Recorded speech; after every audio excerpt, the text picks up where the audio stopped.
Call the honourable member for Lyons. Thank you, Deputy Speaker. And I rise to speak on the National Vocational Education and Training Regulator Amendment Bill of 2015, indeed in support. I note the comments of the member for Perth and also the previous speaker on the other side, the member for Cunningham, in respect of the fees and the cost and the impediments for young people to go on to vocational training in this particular instance. And that's right, and that's proper, and I would draw to their attention, not specifically related to this bill, but related more broadly to the discussion and the bill that was passed recently in this House a second time, that is now again before the Senate in respect of the higher education bill and the reform bills and the needed reform bills. And I just make the point that part of that bill and what will be foregone, let's make no mistake, that if this legislation doesn't pass the Senate, that those students, the abolition of all fee help and vet fee help loan fees, which are currently imposed on some students undertaking higher education and vocational education and training, saving those students money and putting all students and institutions on a level playing field, and they love a level playing field on the other side, Deputy Speaker, won't happen. Simply won't happen. So I ask those on the other side that I have no doubt are supportive of, as we all are, seeing better opportunities, more opportunities for education for our young people, particularly in my state of Tasmania. We have failed our young people for too long in terms of the participation rate that we have at either the university or in other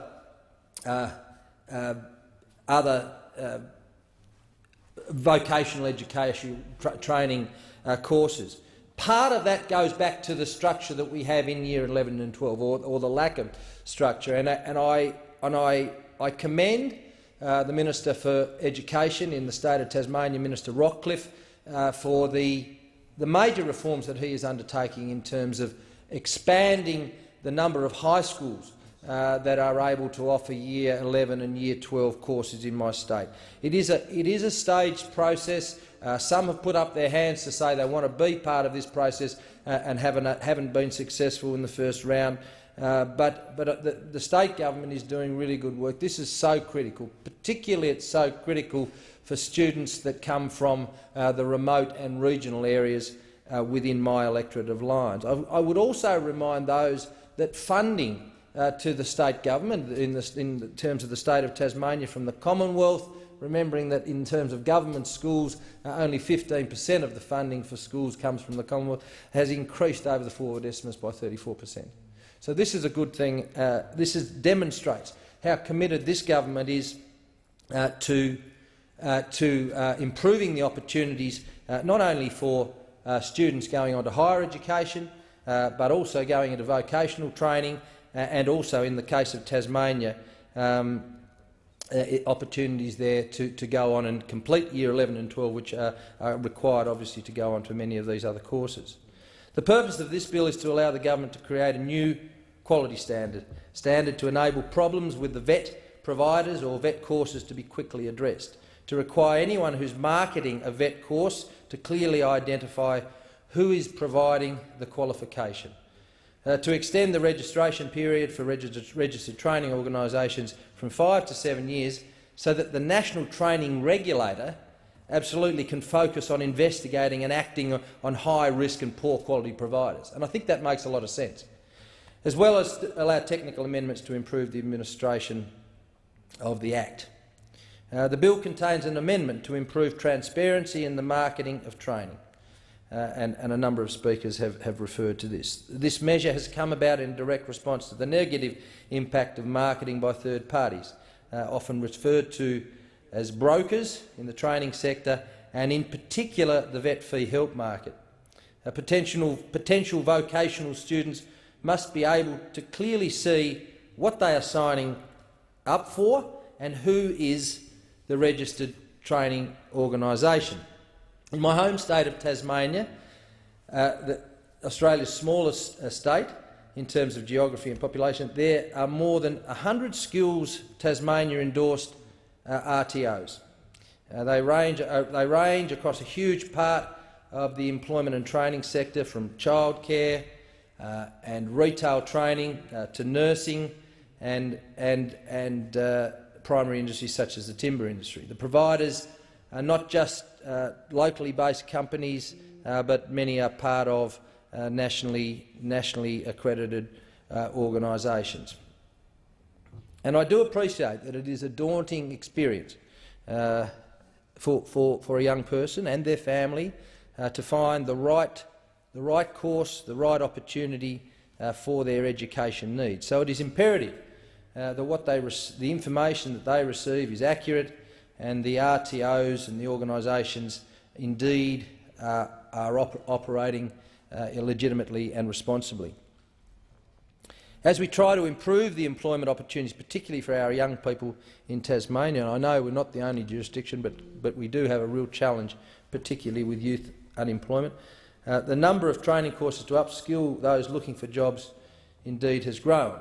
You can study for a certificate in sport turf management, shearing, or indeed beekeeping. And in terms of the shearing industry, I think of people like Jack Monks, who is doing a wonderful job, working with Australian Wool Innovation, for example, and getting young people involved in an industry that requires a lot of skill, a lot of fitness, to be able to make a good career about it. I think of people like Evelyn Archer, who has made a career out of wool classing, who is now the training provider for those people that want to go on from being shed hands and different things to undertaking a career in wool classing, and they are doing good work. You can undertake a business administration training, aged care, early childhood education, or a certificate for, indeed, which will equip you with the skills to be involved in youth justice. I think even in my own office's situation, Deputy Speaker, where NDA is a local training provider who undertakes a lot of the training that my staff have the opportunity to participate in, and I noticed recently they have responded to RTOs have been in the news recently for all the wrong reasons. Think ripping off clients and delivering meaningless instant qualifications, to name just a couple. I mention this because the Skills Fund is about to open for a new round of funding, and NDA would like to partner with an organisation, your organisation, in a tender, and you can do this with confidence. In fact, 70% of the NDA clients complete their qualifications successfully, in comparison to the national average for completions of around 29%. Indeed, there are good RTOs, Deputy Speaker, and it's those RTOs that we want to see supported. So this bill particularly is ensuring that registered training providers are ultimately responsible for services delivered by brokers on their behalf, and all parties involved, including the brokers, are required to clearly identify which RTOs will be responsible for the qualification that students sign up to receive. In fact, under the proposed amendment to the Australian Skills Quality Authority, will have the power to take action against those who do not make it clear who is responsible for the quality of the training. Our young people in particular deserve training of the highest standard and consistency. The federal government has committed $68 million over the 4 years to the Australian Skills Quality Authority to enforce these new standards. In terms of research, in the contribution of education to economic growth in Australia 1997 to 2009, Tom Carmel estimated the impact of increasing education levels on economic growth, and finds that raised education levels contributed to improved productivity in the order of nearly 0.2% per annum in the years of his research. He also found that this change in education levels led to an increase of about 3% over the 8 years in the average hours worked in the 15 to 64-year-old population. This was almost entirely due to increases in the number of women with degrees and postgraduate qualifications. And I note also some data there that suggests, for example, a comparative country, and I do indeed look forward to the Treasurer's release of the intergenerational report tomorrow. It's something that I think every Australian should contemplate, indeed the opportunities that we have for this country with a nation that is living longer, and that's something that we should all indeed celebrate. But interestingly, in Canada, if in this country we had the same level of female workplace participation as Canada, and I think most Australians would understand this, that it is a comparative jurisdiction. There are many similarities, a big country, small population, etc., that the Australian economy would be every year $25 billion larger, every year. I think it's something to contemplate. So it's a challenge for all of us, and it starts with the sort of reforms that we're trying to make in terms of the legislation before us today. It is agreed that productivity, if you like, innovation, is enhanced by workers who possess the skills and knowledge required to undertake the occupations for which they have been trained. The role of Australia's VET system, supported by the government, is to provide students with the skills needed for work in various occupations and trades. This government has already done much in this field to provide top-quality vocational training and make students feel secure in the training that they are receiving. It has launched the National Training Complaints Hotline, a joint initiative with the states and territories to provide a single point for complaints to be heard and actioned. It will also crack down on the inducements like free iPads or cash rebates and enhance duty of care for training providers to abide by the date they sign a student up to a student loan. These reforms have come about partly because of the rapid expansion of vet fee help and its misuse by some providers. It was a direct result of Labor's failure to properly administer and implement the program, isn't that a story we've heard before, Deputy Speaker, and failure to protect vulnerable students and taxpayers from unscrupulous training providers. The Australian Skills Quality Authority will undertake 23 audits of RTOs who have been identified trying to exploit the vet fee help system. The federal government will provide nearly $6 billion this year to support vocational education and training courses through direct funding for programs, support the states and territories and student loans. In particular, we replaced the grants that were previously given to those people undertaking apprenticeships because the problem there was that half of them didn't complete the courses, yet we were giving them a grant up front. The system has been changed so that the trade support loans, the new trade support loans, are something that I'm particularly excited about and can see just how helpful they will be in my home state of Tasmania. And I've spoken to a number of employers and a number of apprentices about these, and they all welcome these, where we are trying to boost the number of skilled tradesmen and tradeswomen. Trade support loans will provide support of up to $8,000 in the critical first year of an apprenticeship and up to $20,000 over 4 years. If you complete your apprenticeship, we'll knock 20% off. It's the best deal these young people will ever get in their life, and it is a system that is accountable not only to the people that it's supporting, but it's also accountable to the taxpayers of Australia.